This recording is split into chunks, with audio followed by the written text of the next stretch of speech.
Non sería a única vez que Ceferina atraía a atención de algún infeliz. O de Marrolas non foi por amor romántico, senón por atopar nela unha alma caritativa.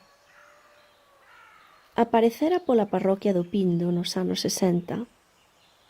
Era un home vadío, sen unha finalidade na vida máis aló de mendigar dun lado a outro. Con Ceferina non tivera que suplicar, pois aquela mañá, cando ela viu a cara descoñecida observando desde o cancelo como ela lle daba de comer as polas despois de recoller 4 oviños, preguntoulle: «Quen es? Que se che ofrece?»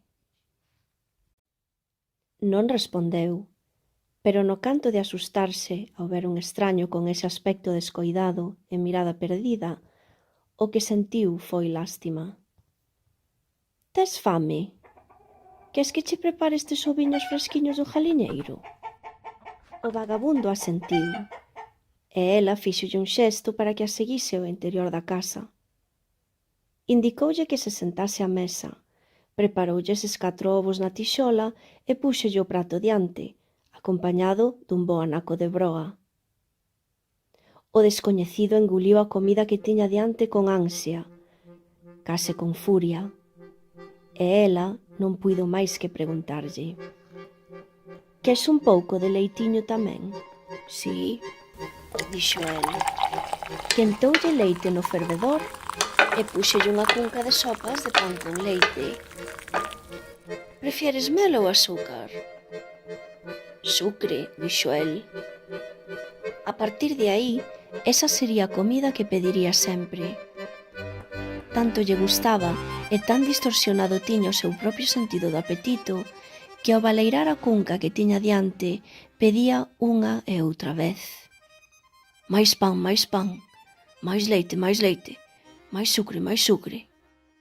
«Xa comestes 4 tazas, meu fillo, e eso por riba dos ovos», dicíalle Ceferina, sabendo que xa non lle quedaba leite que darlle.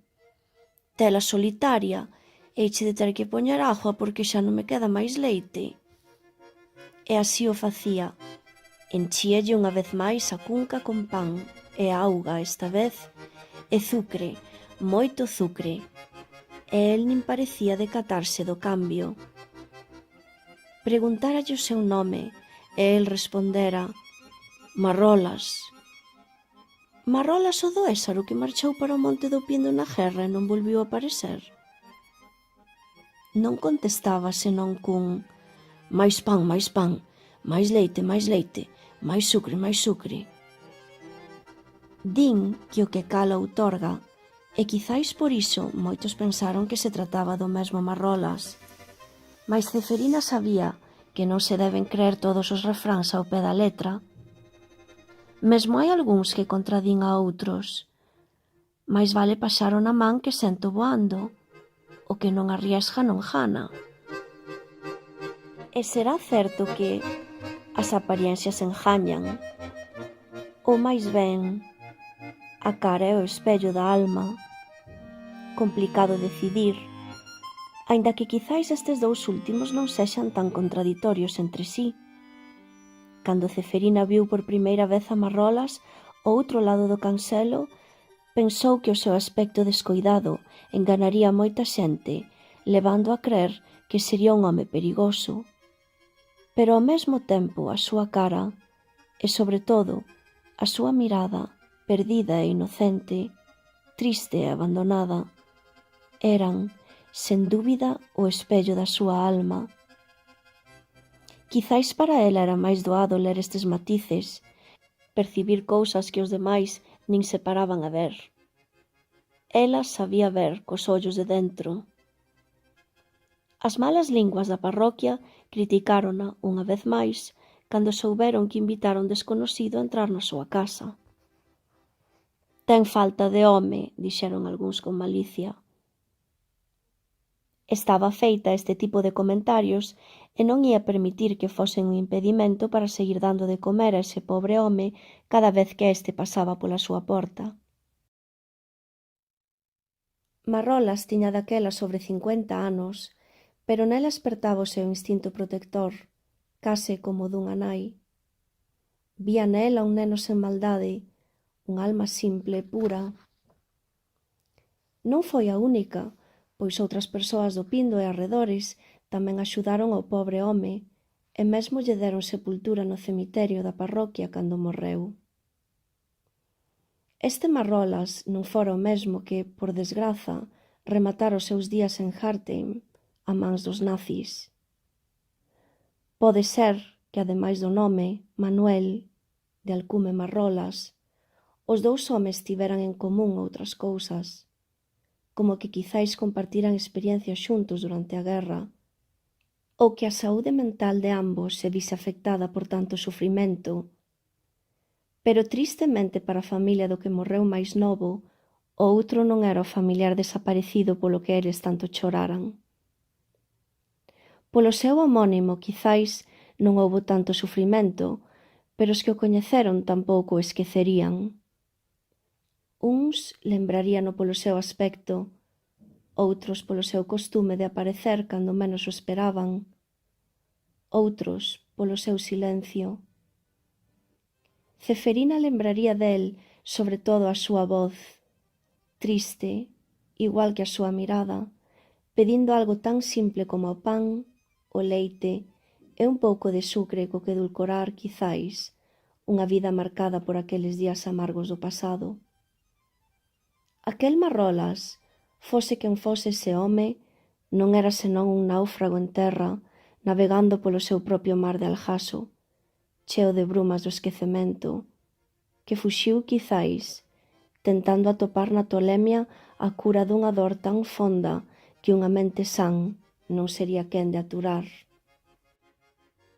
Era un de tantos homes e mulleres vítimas dunha morte en vida, na que o asasino chumbo das balas foi sustituído polo frío ferro da escura memoria. Para esa friaxe da alma, a cura non foi outra que volverse rocha e illa, pois unha rocha non sinte dor e unha illa nunca chora.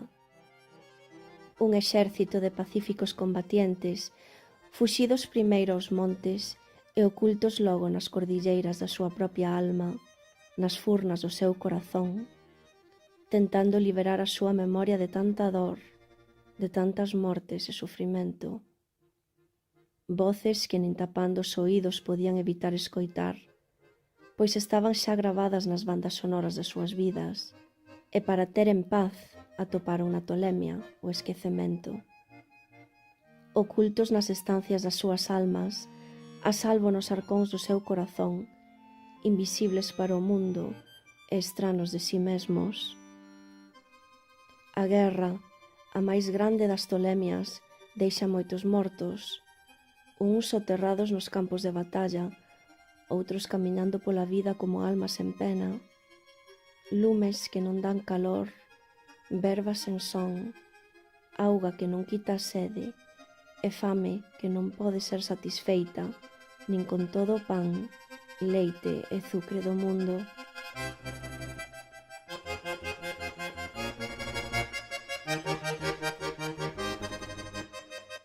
Batallas loitadas polos perdedores da meirande das guerras.